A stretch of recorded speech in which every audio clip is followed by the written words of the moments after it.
Muito obrigado, senhor Sérgio. Tem mais alguém na sala ainda? Não. Agradecer mais uma vez aos nossos convidadas, apresentações muito importantes, né, e decisivas para um momento crítico da pandemia no nosso país. Mais uma vez, os inquéritos sorológicos mostram para cada um e cada uma que aqueles que apostaram na chamada imunidade de rebanho, que seria alcançado o mais rápido possível, né? Aquilo que já foi um aprendizado dos países do hemisfério norte, esses dados só reforçam a situação no Brasil. Queria recuperar aqui os dados apresentados da cidade de São Paulo: 9,5% da população infectada, ou seja, chegar a 70%, 80% seria uma tragédia 7, 8 vezes maior na cidade de São Paulo. Fiquei ansioso aí para os dados que serão apresentados amanhã pelo secretário Edson Aparecido, né, o grau de crescimento nessa situação. Foi isso que nós vimos na cidade de Nova York, depois do momento crítico de Nova York, 20 a 25% da população infectada, ou seja, chegar a 70%, 80% é uma tragédia 4 vezes maior. Então, eu queria reforçar aqui as palavras do presidente da Frente Parlamentar em Defesa da Medicina, que esses dados trazidos por nós, além de valorizar as instituições públicas, nossa rede de pesquisadores, a qualidade dos nossos pesquisadores, só reforçam que a única vacina que nós temos nesse momento é o distanciamento físico, reforçar as ações de orientação, de educação em relação a isso, mas também as alternativas que viabilizem que as pessoas possam fazer esse distanciamento físico. Ficou muito claro nos dados aqui que nós temos um grande desafio nas cidades, sobretudo do hemisfério sul como um todo, nas grandes cidades da nossa América Latina, no nosso Brasil, né, realidades onde, trazidos os dados aqui, de 5 pessoas morando no mesmo cômodo, né, o desafio do acesso à água, como disse aqui o general Peternelli, o desafio do acesso aos serviços de saúde, né, como construir distanciamento físico nessas realidades, e os inquéritos só reforçam essa necessidade, só nos chamam ainda mais a atenção. Então, parabéns a todos.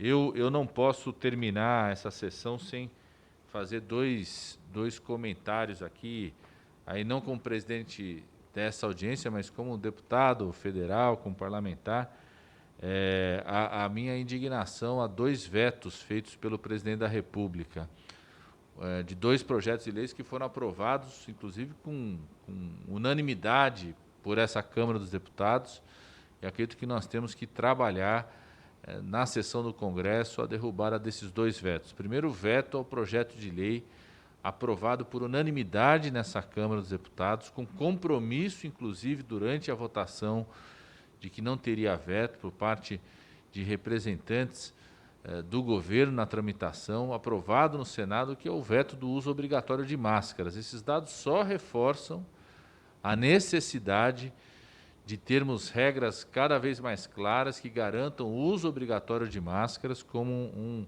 instrumento, a ferramenta fundamental para reduzir o potencial de transmissor daquelas pessoas que estejam infectadas. Nós vimos os dados aqui, 1/3, dados nacionais já, 1/3 das pessoas são assintomáticas e podem estar transmitindo para outras, sem contar as pessoas que são sintomáticas e podem ser transmissores. Então, se a máscara, essas máscaras de pano que nós utilizamos aqui, elas têm um fator de proteção pequeno para o indivíduo que está utilizando, ela é decisiva para reduzir o risco que cada um de nós podemos estar fazendo de soltar quando falamos, quando tossimos, quando manuseamos o nosso rosto, soltarmos gotículas, secreções com a presença do vírus, ou seja, reduzindo o risco de transmitir para os outros, né?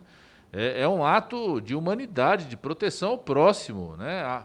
Amar ao próximo como a si mesmo, você não pode falar amar ao próximo como a si mesmo e não usar máscara num momento como esse.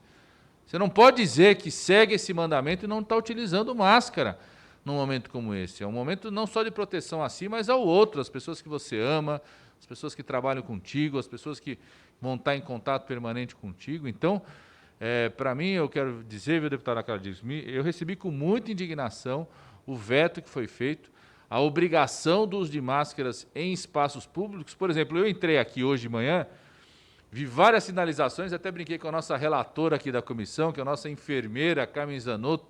Como sempre, os enfermeiros e enfermeiras têm um cuidado muito especial com o espaço, com a vigilância. Falei, Carmen, você que deve ter estabelecido essa ordem, essa regra aqui, ou seja, aquilo que a Câmara está fazendo, uso obrigatório de máscara aqui. Então, era uso obrigatório de máscara nas repartições públicas, nos locais de agregação coletiva, no comércio, né? E o veto também nesse projeto de lei, a responsabilidade que o poder público tem que ter, os empresários, de fornecer máscara. Eventualmente a pessoa vai entrar numa loja, sujou a máscara antes de entrar na loja, perdeu a máscara, não tem dinheiro para comprar a máscara, que o representante comercial, né, o empresário, ou no caso do poder público, o poder público garanta a máscara para essas pessoas, para a população mais vulnerável. Então, quero dizer, em primeiro lugar, que fico indignado com esse veto. Vou trabalhar junto à bancada do meu partido, junto aos líderes da oposição, para que a gente possa derrubar esse veto na próxima sessão do Congresso Nacional. E fico indignado também com o veto ao projeto de lei, que também foi um projeto de lei pluripartidário, aprovado também com compromisso de sanção. Foi modificado, discutido por vários detalhes com parlamentares que representavam o governo aqui nessa casa, e que o presidente vetou quase que na íntegra, que é um projeto de lei que eu sou coautor dos dois, sou coautor do projeto de lei do uso obrigatório de máscaras, sou coautor do projeto de lei de proteção aos povos indígenas, que foi vetado praticamente na íntegra. Foi vetado, por exemplo, a obrigação, né, de garantir para os povos indígenas condições de saneamento, de acesso à água, barreiras sanitárias, acesso aos serviços de saúde, parcerias com os estados e municípios para viabilizar o acesso ao serviço de saúde. Nós temos mais de 10 mil pessoas dos povos indígenas que já morreram. Eu trabalhei durante anos com os povos indígenas, coordenei um núcleo da USP, lá no interior da região amazônica. Me lembro, por exemplo, do povo Zoé, quase dizimado pela entrada de infecções respiratórias. Imagina a preocupação que não tem hoje, do Dr. Eric Jennings, que continua lá como médico, junto com os nossos parceiros da Universidade de São Paulo. Imagina a preocupação que não tem o Dr. Eric Jennings nesse momento do que pode acontecer com o povo Zoé, que quase foi dizimado no final dos anos 90.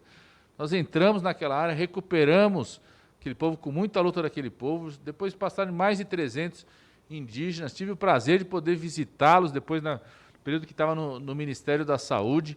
Né? Recuperamos a população e, novamente, corre o risco, como nós tivemos mais de 10 mil situações de impacto da Covid nessa população indígena, a morte de lideranças indígenas, sobretudo as mais idosas, tradicionais, não só a perda de vidas, o que por si só já seria um grande motivo de preocupação, mas também muitas vezes dizima a cultura como um todo, porque com essas lideranças tradicionais, mais idosas, se perde as tradições, os conhecimentos, a identidade com aquele território.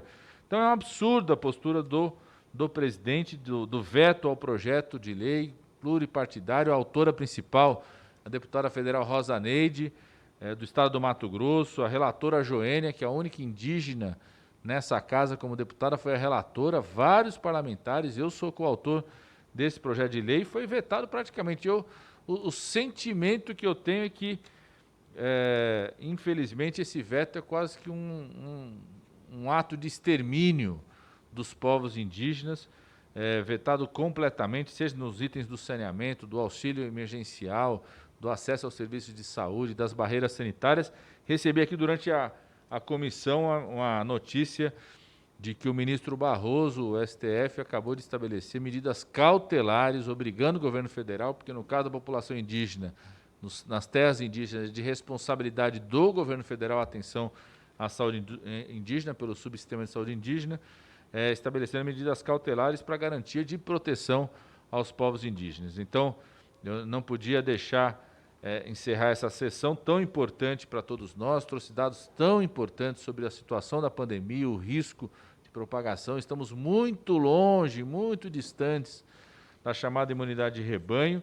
Uma sessão que também nos dá esperança, porque mostra o quanto que a pesquisa no Brasil, as instituições públicas, as parcerias entre governos estaduais, prefeituras, Ministério da Saúde, com as universidades públicas federais e estaduais, podem produzir tanto conhecimento e nos guiar na intervenção em relação à pandemia, mas eu não queria deixar de encerrar essa sessão sem lembrar, infelizmente, da tristeza e da indignação de vermos esses dois vetos que ocorreram. E eu quero encerrar essa sessão sem antes nada mais havendo a tratar, convocando a reunião dessa comissão para amanhã, dia 9 de julho, às 9h30, nesse plenário. Poderá ser acompanhada também pela tecnologia remota aqui, disponível pela Câmara dos Deputados. A população pode acompanhar pelo site da Câmara dos Deputados.